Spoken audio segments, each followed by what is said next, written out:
bread. Next, choose the location of the shot. Finally, since position drills do not have a preset pattern, call out the visual leads during the drill.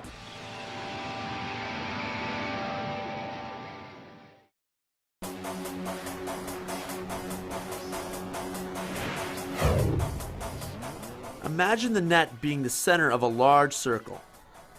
The angle of the puck to the middle of the net is the radius on the circle. The curved line of the crease makes a much smaller circle.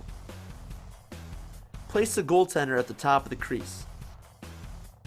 When the puck moves around the outer circle, the goalie moves to adjust to the new angle. Look to see how little the goalie has to move in relation to the distance the puck has to move. Since the goalie is moving on the circumference of a much smaller circle than the puck, he moves a much shorter distance.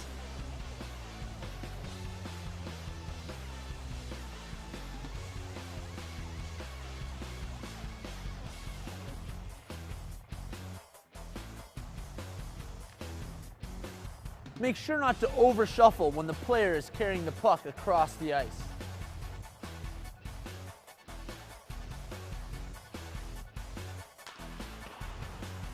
We all know that the net is 4 feet tall and 6 feet wide. There's no way to change the fact that we need to cover these 24 square feet. But understanding the relationship between the puck's location on the ice and the amount of net the shooter sees allows us to position our bodies to fill that space. The wider the puck is carried on the rink, the less net the shooter sees.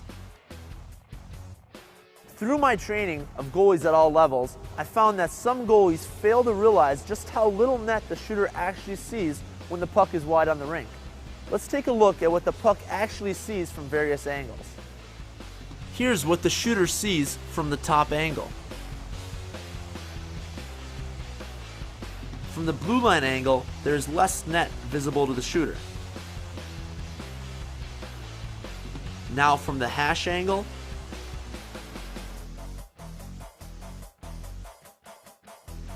and bottom angle.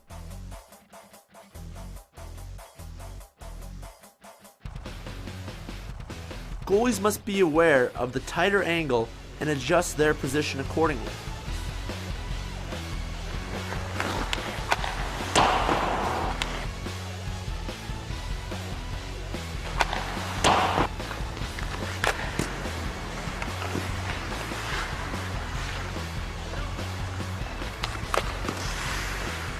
Remember, when the puck is between the dots in the middle of the rink, the goalie should have his heels outside the crease for the initial shot.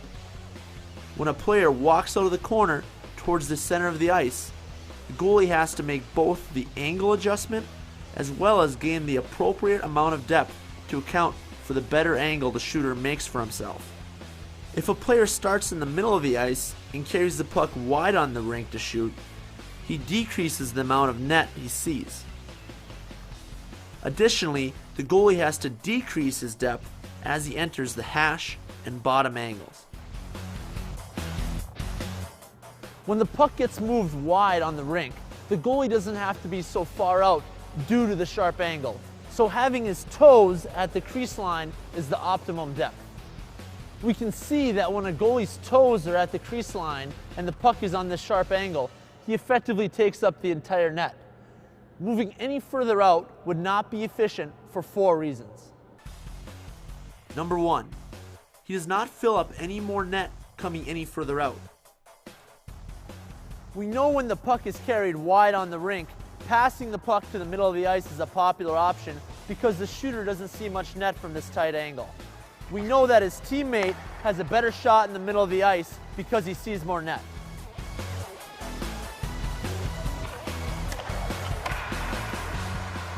The further the goalie moves out on the sharp angle, the longer the distance and more time it will take to cover back through the middle of the net.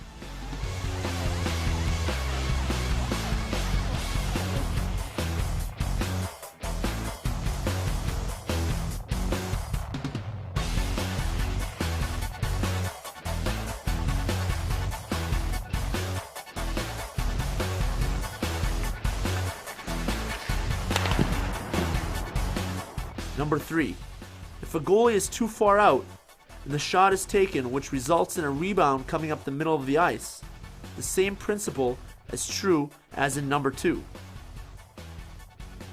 Even though the rotation is the same, he will have to travel more distance, which will take more time to do a butterfly push-off and fill the middle of the net to make the rebound save. Number 4. When a goalie can't fill completely through the angle, a difficult reacting save is the only option.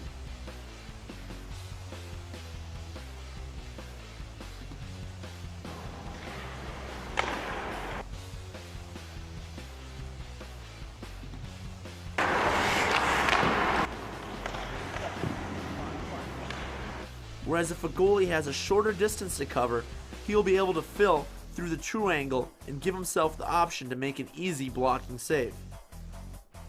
Understanding this detailed aspect of the Pro Hybrid goaltending system will make your game more efficient.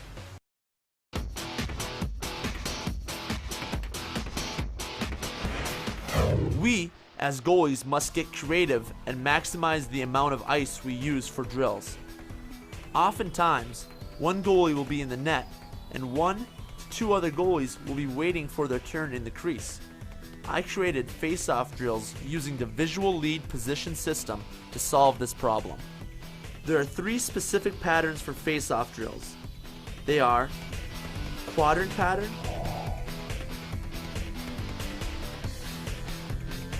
cross box pattern,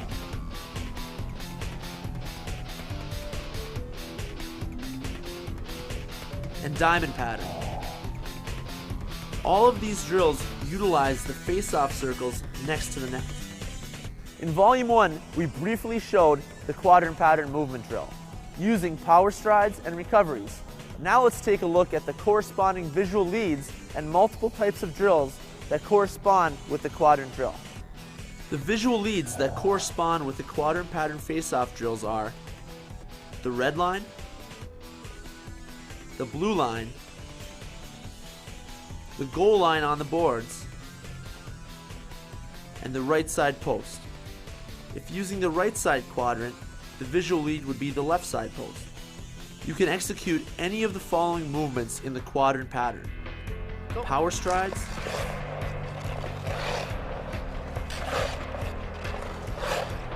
recoveries,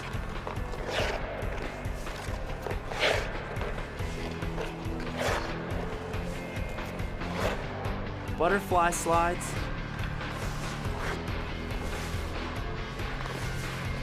and butterfly push-offs.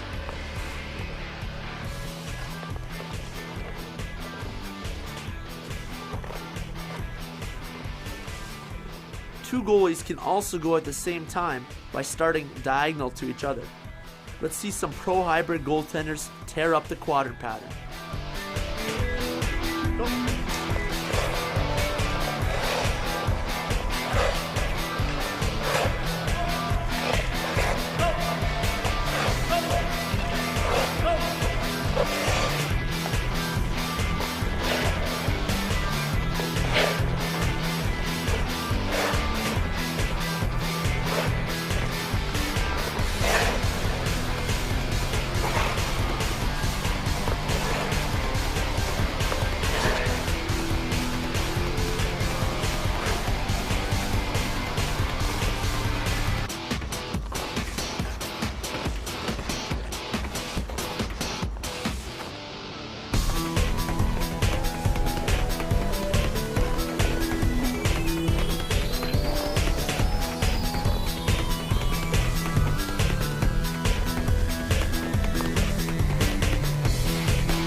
The second face-off drill pattern we use is called the cross box pattern. The cross box pattern uses the face-off area to simulate moving from the right hash to right red, across to the left hash, out to the left red, and finally across to the right hash.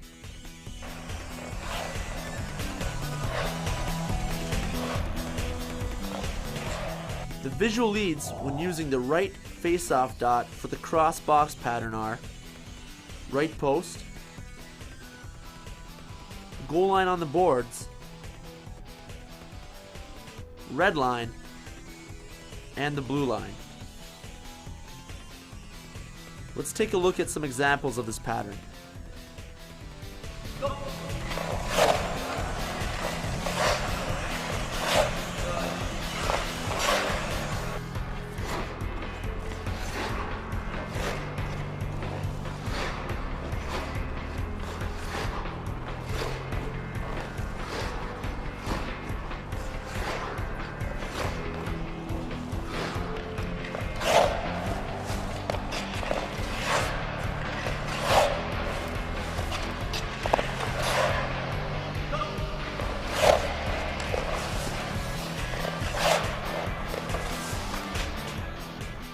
The final face-off drill pattern in the pro hybrid goaltending system is the diamond pattern.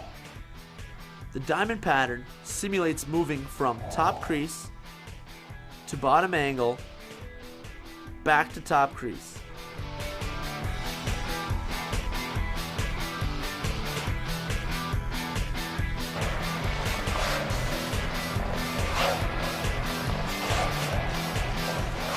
The visual leads for the diamond pattern are hash marks, far dot, face-off dot, and bottom circle. It is important to carry the full distance and get proper rotation when using the diamond pattern.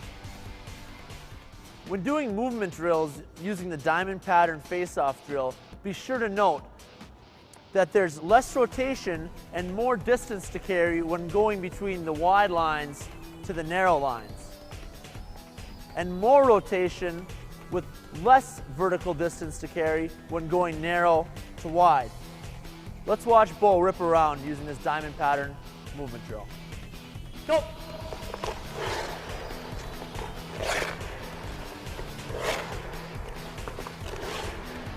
Go! Go! Go! Go! Track! Go! Track! Go! Track!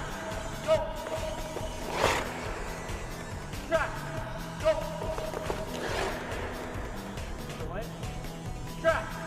Go! Track! Go! Track!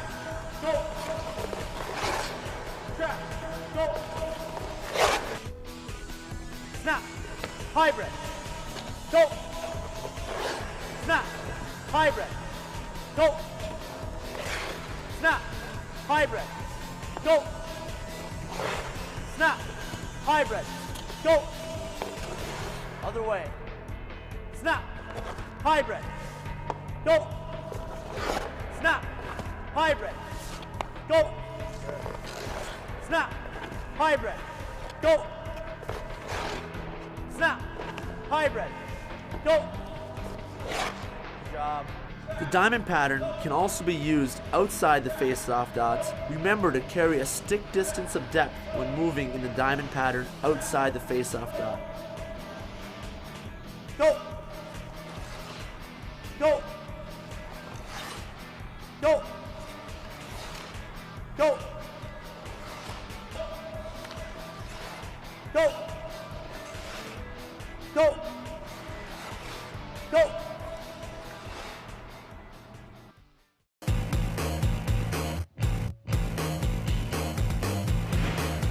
Goalies that can effectively handle the puck are a huge asset to their team. In Volume 1, we looked at passing the puck, stopping hard dump-ins on net, and how to use the paddle down method to stop wide dump-ins. Additionally, we learned how to stop dump-ins that ring behind the net. In Volume 2, we will take a detailed look into maneuvering with the puck as well as learn a few puck handling drills. When the goalie gets the puck next to or behind the net and there is no good option, the best option may be to stick handle the puck to another location and make a play from there. The locations of teammates and attacking forecheckers will play into your puck handling decision.